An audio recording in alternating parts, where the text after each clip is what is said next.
یکی از تلاش‌هایی که باید خیلی مراقبت کرد این است که استکبار این مرزبندی امام راحل را میخواد معکوس کنه،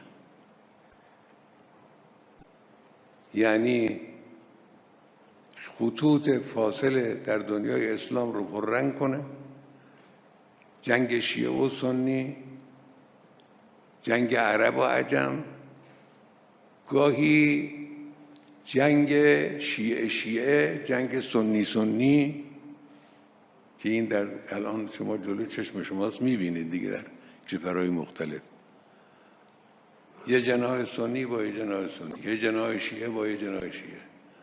اینا کار استکباره، اینا کار آمریکاست، اینا تحریک اونهاست، نقشه کشی اونهاست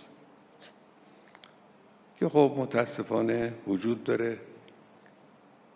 این باید مراقب بود، باید مراقب بود. این خواسته شیطانه. امام فرمودن آمریکا شیطان بزرگه.